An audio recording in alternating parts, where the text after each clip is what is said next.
Can you guys see it? Hello! Hi, YouTube! Is this Yuri or is it trauma dumping? We're gonna find out together. Hi, YuriTube! Hi, YuriTube! But welcome in.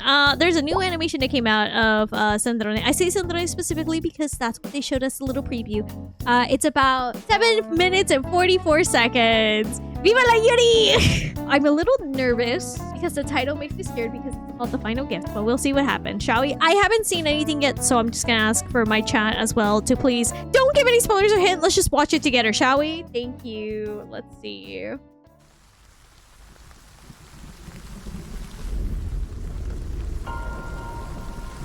Oh. Oh no.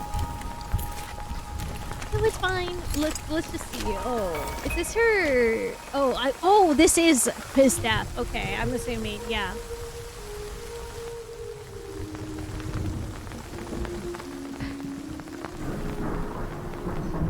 We are in Tenant. Yeah, we're in Tenant. Okay.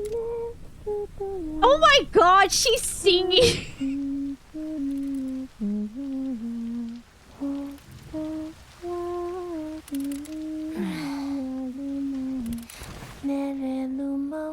Oh my God. What is it, Columbina? I said no singing around here. Good morning, Sandrone. I was worried you'd oversleep and miss the Harbinger meeting. So I came to check on you. Ever heard of knocking? Yes. Oh my God. You seem to be having an unpleasant dream. Oh. I just wanted to help. Oh, and I like your pajamas. You look quiet. Oh. Oh. Are you okay, Sandrone? You look quite Quite cute, I'm sure. Girl wanted to flirt. Are you okay, Ellen? Right as rain. But the doctor looked so...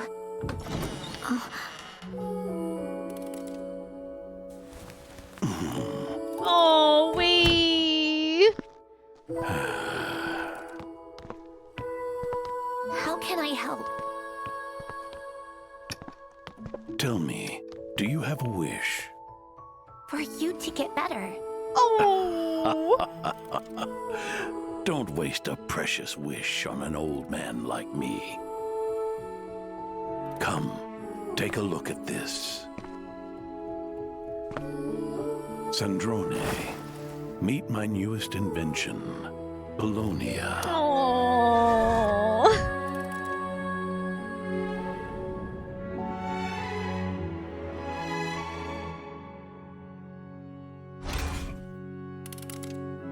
The no-seas are an indispensable Oh, look part who it of is! We got all the Fatui Harbingers! Pantalone will oversee the financial arrangements. Should technical needs arise, seek out Oh, child too! Sandrone.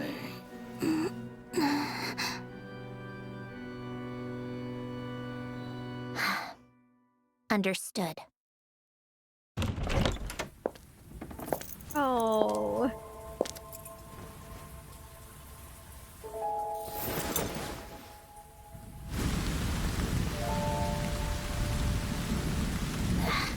What a pain. Is something wrong, Sandrone? Oh my God. You seem a bit off today. It's nothing. I was just reminded of something. Feel like talking about it?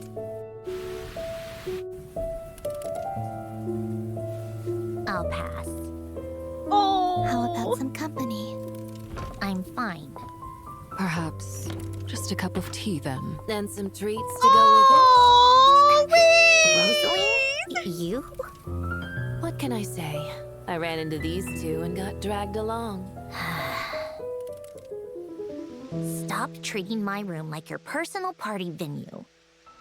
Oh, wait. They're all together.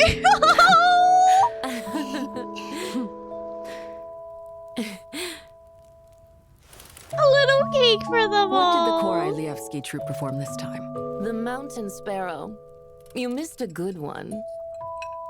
Bring Count Sinnoh yourself back! I miss Having Sinnoh private box seats is too. great until you're stuck sitting next to Dottore and Pantalone. I'd rather have bought my own. I thought you quite liked it. You even cried during Act 2. Oh, I did not. Well, when the principal soprano Vodyanitsa is on stage, it's hard not to be moved. She hates the I case. didn't cry. Shame I missed it. Though, I'm just glad I could make it You here know, so tonight. cute she is. That's my girlie. I'm bound for Fontaine after this, and Rosaline's heading to Mondstadt and Inazuma. For Her Majesty's plan. You really think she can pull it off then? There are aspects of her vision that I share. Oh my enough god, for me. Pina. And you, Sandrone? Do you have a wish for the future? A wish? Yeah! Oh. Oh no. Paulina!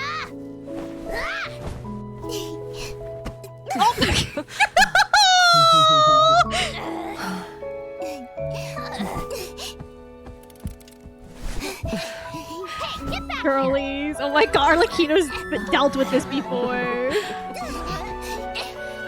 Arlecchino, oh my god. Yeah, no, oh my god, Arlecchino indeed. Wish that was her cup. Come in. Arlecchino? What's wrong? Rosaline is dead. Oh.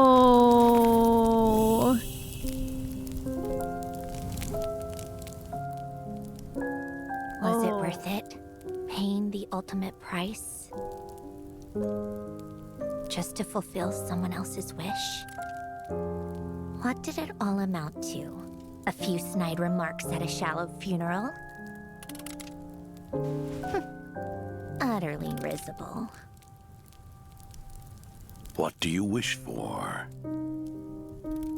Nothing really. You'll think of something someday. Is she forgetting him? That's what I fear. Not something for me or anyone else, but a wish entirely your own.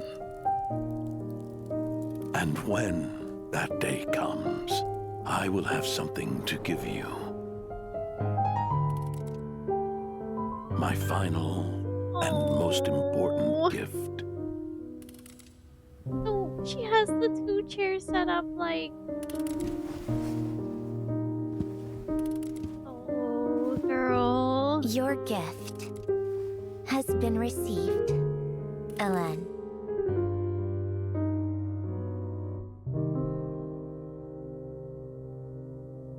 It's very interesting how we get to know more about the Harbingers. Good thing we weren't the ones who killed Senora. Oh man, she got a new. We'll see. We'll have to see. But no, I think it is interesting to see how they're showing a bunch of this. And I know some people are like, oh, but probably thinking like, oh, but like so and so was cold and everything. I think a lot of people are forgetting these conversations. Like for example, when like Arlecchino or like Child are like, oh, so and so is like the worst or like so mean and stuff. I think people are forgetting they're telling that to the traveler, not to the player. The Fatui Harbingers that are playable, the information that we hear from the other Harbingers is not to the player, it's to the traveler. We, the players, are probably being told slight lies or half-truths because of the pure fact that the Fatui Harbingers are still working with, you know, the Tsaritsa. I know a lot of people are like, oh, but this and that. That's how I always viewed it. Because, like, for me, when people are like, oh my god, like, but, like, Calavine, like, Child said this about Arlecchino. Child said what he said, but we got to learn about Arlecchino. But he said it like that. One, he's talking to the traveler, not to the player. The traveler themselves are their own character with their own set of motives. The traveler does not align themselves in any way, shape, or form with the Fatui, nor with the Tsaritsa from what we know of so far. True, we also still have the rival of them. Exactly. He also lied. Child also lied. Do we really believe what he says? He could be honest at some parts, but at some parts, that's their job. They still work for the Fatui. The one who doesn't work for the Fatui is Calavita and Scaramouche. But we all know what's going on with Scaramouche. I think Child is the orange kind of the Fatui that they took in. Because oh my god, he's a little rabbit, but it's great. Look at him. He's so silly here. Sorry, don't worry. I hope everything's alright, Tony. Also, God, I wish Sinnoh didn't die. I've said this since like she actually died in the game. I wish she didn't, but I'm very happy. Fuck. We were robbed. Her hair is so gorgeous. It is. I love her design so much to this day. Wish I was that couch. Me too. God, I yearn for her. Me too. Oh my goodness. Woo! Also, I love how all of them have like their own unique little like personality showing with the nightwear. I have to say, Sandrone, me too. What if she's actually not dead? I've been saying that since it happened, Tony. I've been coping. Look at Arlecchino's slippers. This is father. That's father right there. She is so handsome. I still to this day don't know how people can really look at Arlecchino and not realize how handsome she is. That woman is handsome as hell, and I realize now I was expecting too much for the Fatui to be pure villains. Almost every story up to this point has stressed how people of Tibet are victims of the Abyss and the Heavenly Principles. The Fatui have a role to play as villains to get the plot moving along. That's how I've been seeing it. She can impregnate me anytime. Pichu, get in line. Arlecchino actually cared and helped out Fontaine through and cared for her children. Capitano also got to show his emotional side. Had Guy too. Senora deserves better than a small snippet of her character. I agree. Get in line! I think when it comes to the Fatui Harbingers, and this is how I'm going to try to explain it to the best of my ability, so please forgive me if I'm not making sense. When it comes to the Fatui Harbingers, I never really took the way they were presented as face value due to the fact that they play into the whole thing that they're based on. They're based on the Camino dell'Arte, right? And the thing is, when it comes to the Camino dell'Arte, is the fact that you have characters like, for example, I'm just going to bring this up, the doctor, the Torre. The Torre as a character is supposed to be someone who you look at and you're like, oh, he's a doctor, he's very smart and everything. But in most of the plays, by the way, there's no script, so they normally just wear a mask and they have character archetypes that they have to follow. But for example, for Camino dell'Arte, Senora and the Torre are normally seen as romantic partners, but Senora's the one who's always cheating and leaving the doctor and basically cheating on him with whatever other character like Pantalone or any other character that the plays decide to do, right? When it comes to the fact of how the whole thing comes to be, when it comes to the actual plays and stuff, they go ahead and present these characters in a sort of way, but as you watch the actual comedy, you find out that the way they're presented is not the way the characters actually are. And that's what made the whole thing be so popular, was the fact that because there's no actual script, the way the characters are presented can really go in any way because it's improv. The characters can turn out in any way, shape, or form depending on what the actors want to do at that moment. Because there's no real way of acting, there's just common archetypes that get followed, and well, once you get on stage, go crazy. Here's an easy way for you guys to make things easier to understand. You need to realize a lot of things are presented via the unreliable narrative trope. But then again, I don't like how they started off being portrayed as evil at first or morally gray, then good.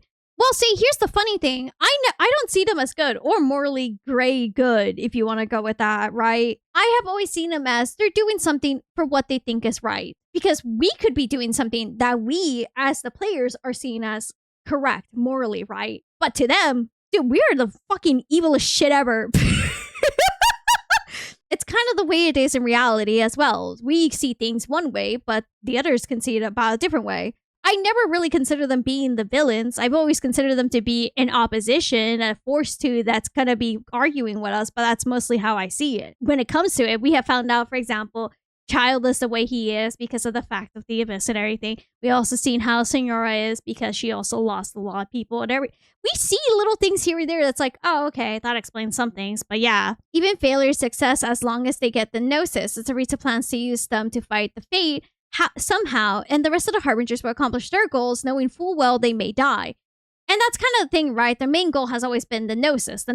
But we as the players have been slowly realizing the Gnosis doesn't do anything. We have found this out with the recent quests and everything. We have found out the Gnosis don't really do as much as we thought originally. So then it becomes a whole thing of why the Gnosis, why this and that, right? But of course, it can be very much different depending on how everything is seen. Something funny is how the Archon said, oh, that's a candy. Gnosis is pretty bomb chess piece, though. It It is. But knowing also how everyone is actually like gets along or has like different things to like speak about and such, it's pretty interesting. Because hold on a second. You're stuck sitting next to Dottore and Pantalone. Oh, okay. Box seats is great until you're stuck sitting next to Dottore and Pantalone. I'd rather have bought my own. I thought you quite liked it. Like noticing they're like, oh, you know, they do things outside of like just being harbingers. They go watch plays and stuff. They go do things together. And they have their own little things of like, oh, I don't like being with so-and-so and such. I would hate that Dottore and Pantalone swapping spit next to Sandrone. Jesus. I mean, it could have happened. I'm joking. I kid.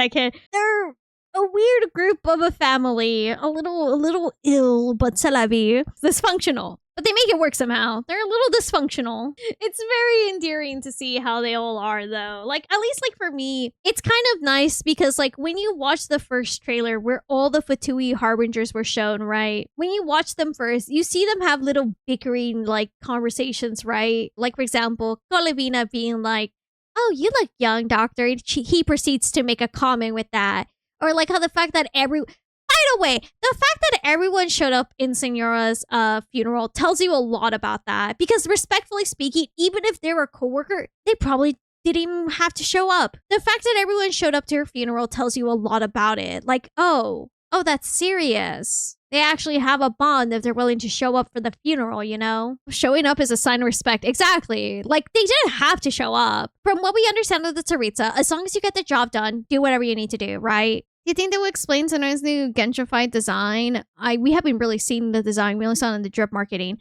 I'm going to say this, and I'm going to say this here. I'm going to wait till we have the live stream to see it, right? But here's my thing, and this is what I'm going to say. They probably had to go ahead, one, change design, probably for gameplay, probably for the way it looks and everything. But also, from what we've seen in this trailer alone, there's a lot more reds here in comparison. And then we go over here. Hold on a second. We see a lot more red and everything here. This looks like, if it's the one that they showed in the drip marketing, this looks like to be the outfit that she wears because of him, the person she is closest to, her creator and everything. So I don't think in this case it should be something that should just be brushed aside.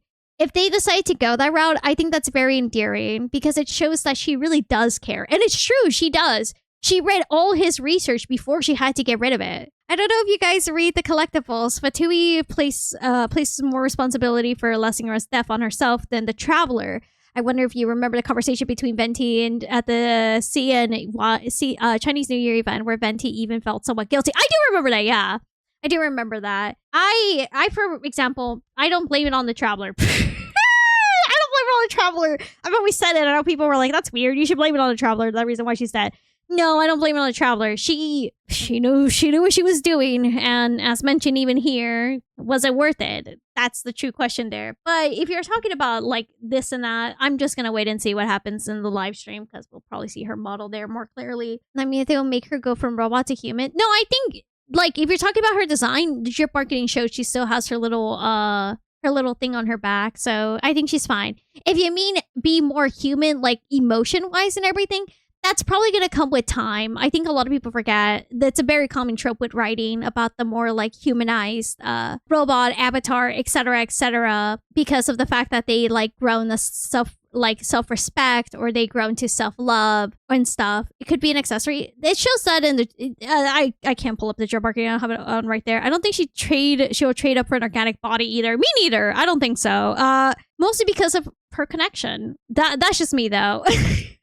I don't know. Sometimes when I feel like I'm talking about all this stuff, I feel like I'm crazy because I'm trying to use like my logic and reasoning of like using literature and like trying to understand like how writing perspectives can be. But I'm also trying to understand like how people also would want to go ahead and see the story go. I just see it. I mean, yes, you're crazy, but we accept you. I think she gained the most important thing about being human. Oh, absolutely. I believe that too. I mean, here, there's a conversation of like, oh, what do you want, you know? She doesn't really have a relationship with her mechanical nature that will lead towards being part of her arc. But we'll have to wait and see for everything as well because, you know, the character's like little story snippets are what always interests me, but we'll have to wait. Not having blood in her body wasn't the thing that made her not Marianne. Yeah, I can't wait to see what they're gonna do, mostly because I am interested of how she's gonna take things from what happened. Could be a lot of things they do. Maybe it's just me overthinking it, but she could talk about like how she felt at that moment, if she felt anything, if she had any regrets and stuff. There's a lot of things that could be asked at that moment of what happened between her dying and stuff. We'll have to just wait and see, because it's literally just a waiting and seeing point at, because like, hello, that's all gonna probably hopefully come out when the quest is officially out. If we get a quest. If we don't get a quest, pues ni modo. But whatever I do, if you like, you can go ahead and check me out on Twitch. I stream almost every single day on Twitch. Twitch.tv/Nohr_and_T. If you like, tell me if you're gonna be pulling for her or not. I have a guaranteed, so I'm gonna be going for her. I wish I could get low end, but pulls weren't there for me, so I'll just go for Sandrone and hopefully on a rerun. But I am really excited to see what she's gonna be getting done fighting wise. She is one of my favorite Fatui Harbingers, like design wise. I loved her since they showed her and everything, so I'm excited nonetheless. But whatever I do, thank you so much for watching. I hope you have a great day, and I wish you good luck on your pulls.